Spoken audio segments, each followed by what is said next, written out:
North Carolina Books and Authors.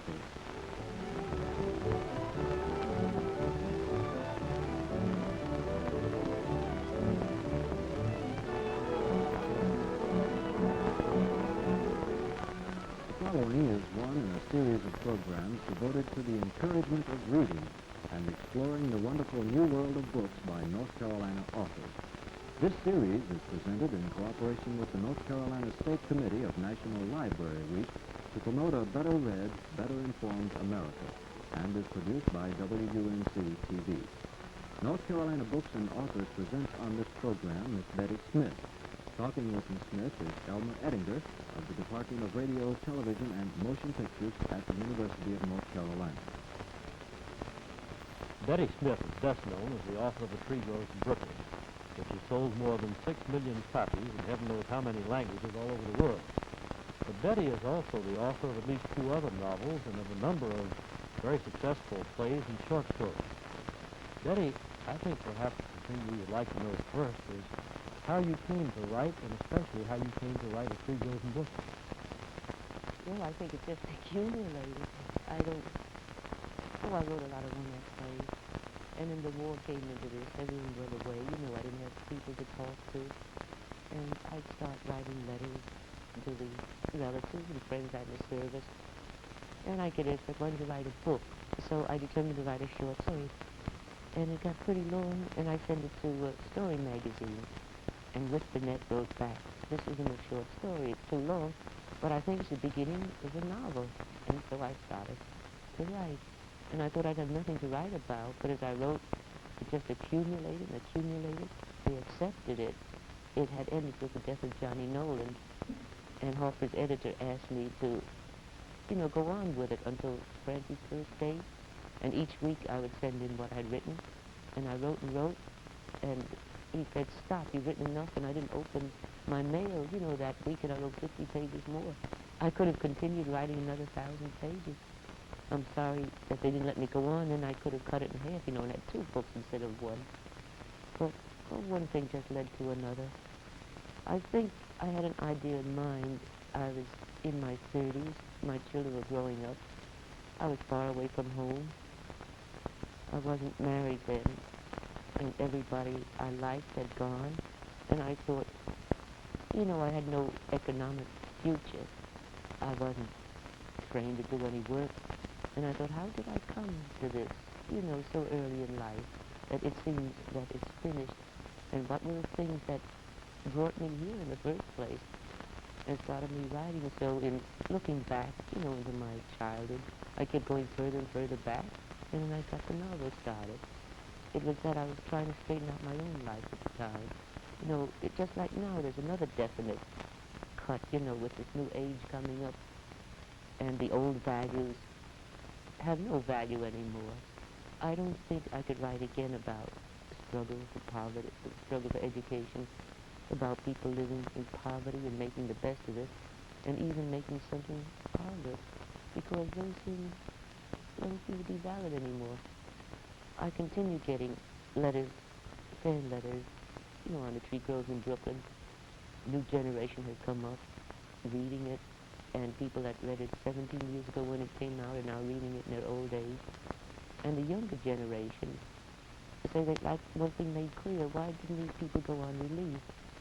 And why wasn't there unemployment insurance?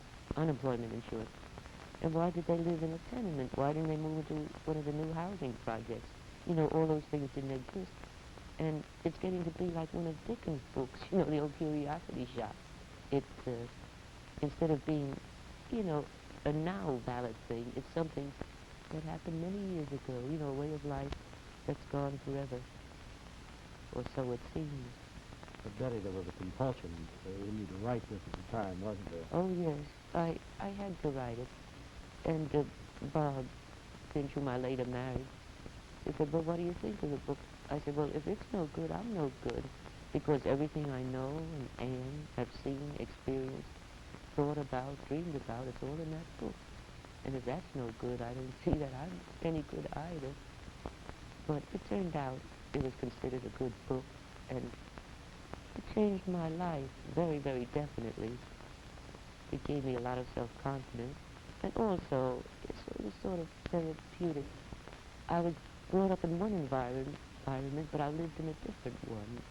My children's father was a lawyer, and I had never gone to high school, you know. I left school at the 8th grade, and I never had a formal college education. My education consisted in auditing courses, and finally being allowed to enter University of Michigan as a special student in order to compete for the Avery Hopwood Award in Drama, because the award was released for the first time that year. There was nobody writing plays, and it had to be a playwriting report. So like a racehorse, I was groomed to writing a play, and of course I did get the award. And, well, I don't know, I felt then I was somebody. You know, I could write, and people read what I wrote. And Three Girls in Brooklyn, the same thing. All the things I've been, I can't say ashamed of, but not entirely frank about my background. And things that I thought maybe weren't good or were ugly, I set them down, and people thought otherwise. They thought it was touching and moving. And even my very good friend, Barry Clark, whom I was very fond of, and I never did really want him to know my background. I asked him, I said, do you have a different opinion of me now? He said, I envy you very much. He said, I wish I had had those experiences, just to know what life was and how important, and even to use a sentimental word, precious it was. So it really was a compulsory book. I suppose I had been talking about it and thinking about it and trying to put the things together. Of course, I should never have written it. I would never have written it if I hadn't come to Chapel Hill, because here I work with Prof. Professor Koch. Yes, Yes. Professor Koch. I mean, I'm so Prof. Koch. used to calling him Prof, who was, you know, the head of the Playmakers, and we were sent down, 4 of us, to work with Professor Koch from the Federal Theater. They had so many up there and no place to put them. It was very strange how I came down here. I was working in New York and reading everybody's one-act play. We had to read one a day, and every, you know, fantastic person or deranged person thought he had a play in him, and the government was obligated to read those plays and criticize them, and if necessary, produce them. It's very dangerous. You know, one man had a bomb in his pocket. He was going to blow up the place, you know, if he didn't get a favorable report on his play. And I didn't like it very much. I worked in New York and lived in Brooklyn, had 2 young children, and they were sort of by themselves from 3 until 6, and I worried. And there was a sign on a bulletin board that said 4 playwrights are to go to Chapel Hill, North Carolina, and sign up here or fill out applications. So I asked the head person there if I could go. They said, it's all fixed. The 4 have been selected. You don't stand a chance. They said, everyone wants to go there. So Bob Finch had been here before, several years before, and I said, what kind of place is that? I had never been further south, you know, than South Brooklyn in my life. And he said, well, the head man down there is Professor Koch. He likes to be called Prof. He said, get in touch with him. So it was nearly, payday was near. I only had $2.80, and I wrote him a long telegram. I said, dear Professor Koch, you don't know me at all, but I know all about you, and they're going to send 4 playwrights to Chapel Hill. Please, please ask for me by name, Betty Smith, and I will do very good work, and you will be never sorry that you asked me. So he wired the Federal Theater. He said, send Betty Smith down. If you don't send her, send no one. And so I was said that I wired him, will you please ask for Bob Finch too? And he did, because Bob had acted in his outdoor dramas, and he liked Bob very much as an actor. So that's how I came here. Well, coming here, the first night, there's a series of plays on at the theater, and they were all Mexican plays by Josephine Amigos. And I had never seen such good plays, not even at Yale. You know, they were all plays about all the trials and tribulations of marriage and about noble people who died or didn't die. But here, these were colorful, and I thought, you know, what rich stuff there is here. And then sitting in prof classes and attending the experimental production, I got the idea that to write about your own place was important. And my own home place seemed very important in contrast to Chapel Hill. Not better, but so different. And it came, you know, like these cameras. It just all came into focus. And when some girl, she wrote a play, Hello Hanging Dog, about the mountains. I sat with me, and she told me about, so I began telling her about our fire escapes and things like that. She seemed very interested. And I try out little anecdotes, like the fishing trip my father took us to with his derby hat. Said there's a right way and a wrong way to get the boat. He jumped in and fell in the water. And he said, don't let any one of you darn kids laugh. It hurts so much not to laugh. And I began to think those things have definite value and could be perhaps just as interesting to people as these Mexican plays were to me. And then Professor Koch was getting out a book of American folk plays and asked me to write a Brooklyn play. And I wrote a one-act play in which the characters were Johnny Nolan and Francie. It was a little bit grim. Prof shuddered. He said, oh, no. He said, it's too sad. It's too depressing was the word. So I wrote a Montana play for him. I'd never been in Montana. I was going to ask you that. Well, Montana Night, wasn't it? Yes. Well, Bob really wrote the plot, and I wrote the play. I had been to Montana afterwards, and it seemed the same as the plays we wrote. But if I hadn't come here, I never would have written that book, because in Brooklyn, everybody is the same way. And there didn't seem any way of isolating all of that material. But I would never leave this place. It's my lucky place. Was it difficult, Betty, to reconstruct these things, to draw them out? You said it was therapeutic in a sense. Or had you then such perspective that it didn't bother you? Oh, no, it didn't bother me, because things came out that I didn't know had happened, had forgotten way back in my subconscious. Of course, it was pretty hard on my family. My mother said, you have all the money and credit, and we just feel so ashamed. The prophet, of course, is not without honor, saving his own home. But the family never liked it. In fact, I was sued by one member of the family, a sort of cousin's wife removed. She said she was the original of Aunt Sissy.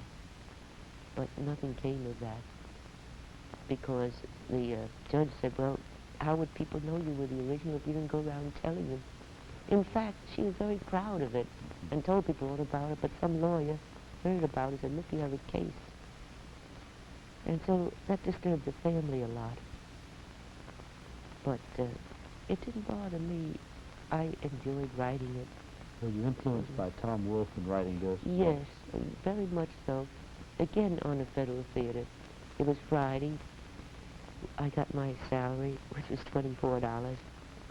And I went back to Brooklyn, and Bob went back. Bob and I both worked on the theater. He went back to Sloan House, where he lived. Beginning to snow, and I was down Penn Station getting to go to the subway to get home, and I saw this new book out. I had never read anything of Time in the River. And I think it cost $2.50, and I couldn't afford it, but I thought, I'm just tired of this life, this commuting and snow and not having enough money. I'm going to do something for myself. I'm going to buy a book instead of getting from the library. So I went home. I lived on a place called Forestube Avenue. My mother lived about 10 blocks away, and she had kept the children after school. It was snowing. And I called her up and said she could send the children home. I was home. And she said, well, it's a snowy night, and they're comfortable here. They've had supper.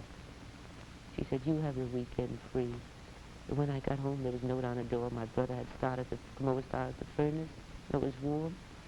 And I stopped at a basement bakery. They were baking the next morning loaves, and I bought a half a dozen, made coffee. And I went to bed and started to read of Time in the River. I stayed in bed a day and a night, a whole day, the whole night, and read the whole book through. And in the back of it, I screwed, I'm going to write a book like this someday. I'm going to put in about this. I'm going to put in about this. That everything you do is a little stone that makes the mosaic of life. And some stones are ugly, but you can't take them out. And some are beautiful, but the whole thing makes a design. I'm going to write this book someday. I kept repeating that. I got so excited because I had never thought of attempting a book. One, because I was trained in the theater, playwriting, directing, acting. And a book seemed an impossible thing, like being Napoleon. You just have to be born that way. You can't be it. And, but I thought, well, look, he doesn't have a plot. I worried about plot. I want to write a big book. And he can write about a train trip, all across North Carolina or Virginia, wherever it was. and make something wonderful. And I can write like that too. And that was in 35. And in 40 or 39 or 40, I think I started that book in 40, I followed that. I had a sort of crude outline, about 6 paragraphs. But I had forgotten that. I didn't know where the books were, you know. I had come from Brooklyn and didn't have all of my things here. And I didn't know where that book was. But I had followed the outline just, well, what's the word? Just without, Faithfully, yes. faithfully, yes. And I got all my stuff, you know, when I bought this house and had a library and I got all my books. And I looked through it and I was astonished at how closely I had followed my thoughts, you know, my first excited thoughts. But it's a hard thing to say, Elmer, what goes into writing a book. You're so lucky if you can sit down like the detective writers must do, writers of detective stories, and write an outline and write a book. But when you think, it's like if you're happily married, you say to your wife or your husband, well, if I hadn't gone to that store on that night at 6 o'clock, I never would have met you, and then my whole life would have been different. And it's so frightening. If I had never come here, I wouldn't have written it. If I had been sent to Birmingham, Alabama, they were going to send people there, but I didn't sign up for that. It might have been entirely different. And if I hadn't known the people, I never was close friends with anyone from Brooklyn. All of my close friends were people from the West or from Michigan or from here. And in talking to them, my background seemed fresh. I could talk about it. And If you hadn't been so aware of that and hadn't felt it so keenly, you couldn't have written it either. No. But in Brooklyn, everyone talks the same. And you know, it's the incompleted speeches. It's a nice day, yeah. Yesterday was nice. Maybe tomorrow will be nice. But they eat the same, talk the same, act the same. It's not new. But sometimes I would tell somebody a very simple incident that really is very commonplace, and they thought it was very sad, perhaps, or very tender, or very funny. And I began to get an awful lot of confidence in my ability to be articulate. And of course, being trained in the drama, I never had much use for anything unless it was spoken or seen. You know, as far as writing goes, all of the plays, you know, are written to be spoken and to be heard and seen. It's not the same kind of communication as a book. A book is just a long love letter you write to yourself, really. And so it was the talking about it, but better than the talking, having an audience who saw things in a new light. The throwing of a Christmas tree on Christmas Eve, they'd say, you know, don't buy a tree until midnight, then they'll throw them at you. Well, here that would mean you get them for practically nothing, but there it meant literally that. And at Christmas, someone would be around, I'd tell them that, and they were always amazed at such things. And Prof used to be amazed at the folklore of Brooklyn. I had never thought of Brooklyn as being a folksy place, as far as literature was concerned. And of course the title, too, I am grateful to the playmakers. I was working, as we all were, with Earl Wynn when he started this communications thing way back in 38, 39. And Josephina Nigley had charge of filing, and I wrote a Lincoln play for the series, and I called it Prairie Boy. And the ending was, he didn't like his stepmother, but she gave him the crabapple tree, and she said, here, take this and plant it near where you judge your mother's heart to be. Yeah. And he says, thank you, and he bought his mother. And, you know, that was the end. So Nigley, she likes to be called Nigley, said, you should call that A Tree Grows in Indiana. I said, no, I like my title. So I went on as Prairie Boy. And some months later, I was looking for the script. I said, I can't find it. She says, filed on A Tree Grows in Indiana. I said, well, how dare you retitle my plays? It's mine, and I like my title. She said, well, it's a better title. So there was a coolness between us. Then when this book came up, I had called it They Lived in Brooklyn. And when it was finished, they sent me a painting of the book jacket, a sort of stylized painting, you know, of the bridge and the houses, you know, very pretty. And the tree. And I said, it's my tree. The tree grows in Brooklyn. So I wrote to Josephine, how are you? I meant to write long ago. And may I please have permission to use Three Girls in Indiana as a title? She wrote back, I would like nothing better. Then I wrote back, may I change Indiana to Brooklyn? And she said yes. So you see, she really gave me my title. Betty, was the tree a symbol to you when you wrote it, or was it simply, how No, much was it to you? it was always in my mind. When I was a child, I'd sit on a fire escape and the tree would, how those trees, I grew over it, and I felt I was, in a world of my own. Kids like tree houses, and I had one made to order. I'd go out there with my pillow from my bed and a nickel's worth of candy from the dime store and a book, like when night was in flower. And the afternoon would wane, and it would get cool, and the tree thing would make shades. And next door there was a dentist. It wasn't Painless Parker, it was Painless Travis. And he had a red wagon and a beautiful horse. And all day they'd walk through Brooklyn, just advertising. And all around sunset, the man would come in, wash the horse. And I had never seen a horse close up, but I saw that horse close up. He'd wash him, and he'd comb him, and the girl upstairs would flirt with him, call down to him, and throw down, a cookie or a piece of cake. And I said, fine life, on this fire escape. But the tree meant a lot to me, and they chopped it down because the women had clotheslines, from the pole, and it interfered, made green mold on the clothes, so they chopped it down. And I remember crying, but the next spring it came up again, and I felt so very happy about that. It was always in my mind. But after I saw the book jacket, I wrote the preface. There is a tree that grows in Brooklyn. It would be considered beautiful, except too many, its roots come out of cement. And then the whole thing, just bloomed out. That's when I was about halfway finished with the book. And oddly enough, the title was rejected. The book was all set up except for the title page. They didn't want to use Brooklyn. They said it would localize the book, that nobody would read it except Brooklyn people. And Brooklyn was a joke and a gag. Anytime you wanted to get a laugh, you said Bagels or Brooklyn or Hoboken. Any city that has O in, in border, it's always good for a laugh. I don't know why. Like Kenosha. But there's just something about it. And the last minute, we couldn't think of a title. I wanted to call it Francie Nolan. They said, no, that's a jinx. A book with a name on it is either a very, very good book or a very, very bad book. There's no two ways about it.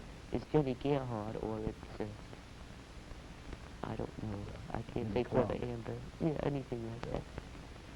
And so they lived in Brooklyn. They didn't want Brooklyn. So at the very last minute, I went up to Barry Clark. And I told him I'd just written a novel.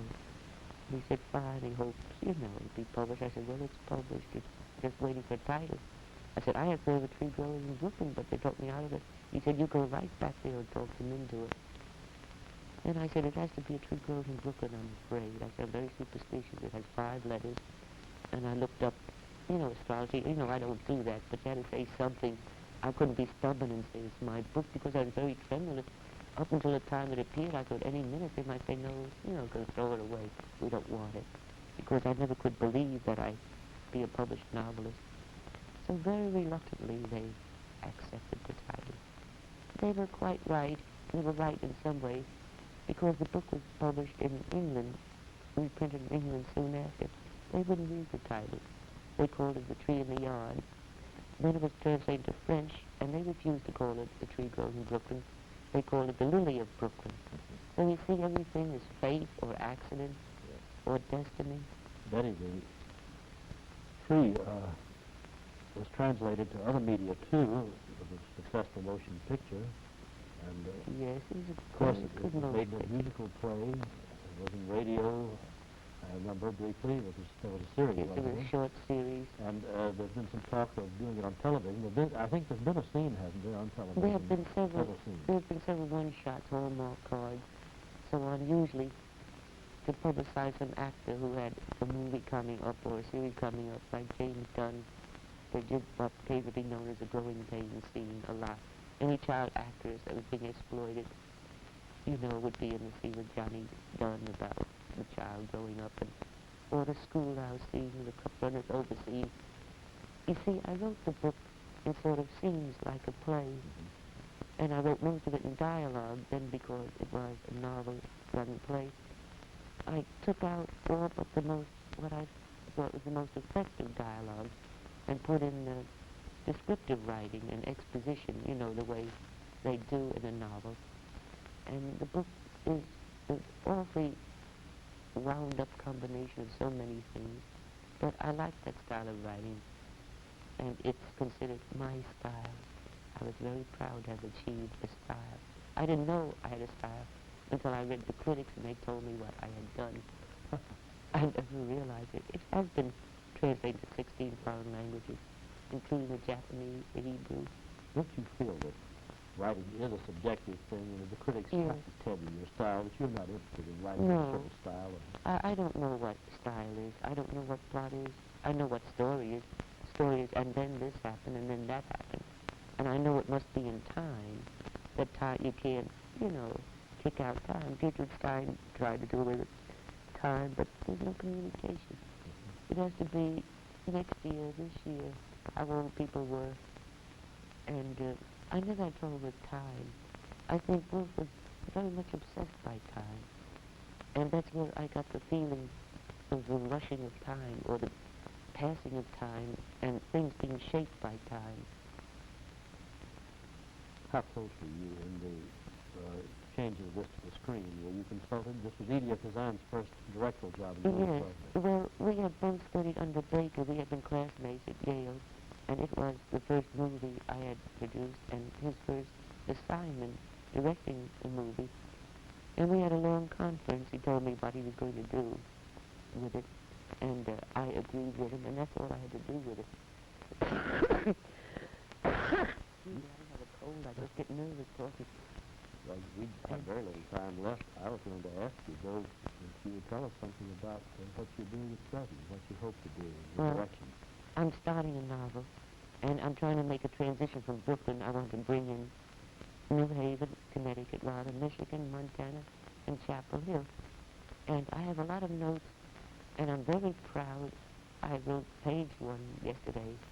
I have no title for you. And I wrote the first sentence, which is, Annie McLowry was born in a grass bed that had 6 payments still due on it. And I consider that such an achievement. I haven't done anything since. But, you know, it's page 1, the opening words. I have the name of the character, I have the sex, the background. And I'll have a short resume of the girl's life in Brooklyn, which will be the things that I didn't put in The Tree Grows in Brooklyn. And then go to Michigan, where my children were born. Of course, like everything else, it's autobiographical, fictionalized. I don't think anyone can write otherwise. You know, you write what you think, what you've done, what you've heard, what you've seen, what your parents were, and it has to be biographical. I think even detective stories are biographical. I don't think those writers, you know, have a secret, you know, yearning towards murder, and they're interested in that, you know, and they sublimate it in writing. Also, what you imagine and what you dream too. Yes, and the influence of people. Well, it's everything. I don't think anybody can write a good book from nothing. Can sit down, you know, like they say, a monkey, you sit him at a typewriter, you write everything that ever, or it must be 8 monkeys, something. But it must come from within yourself. That's a good note on which to end, so thank you very much. Well, thank you, Elmer.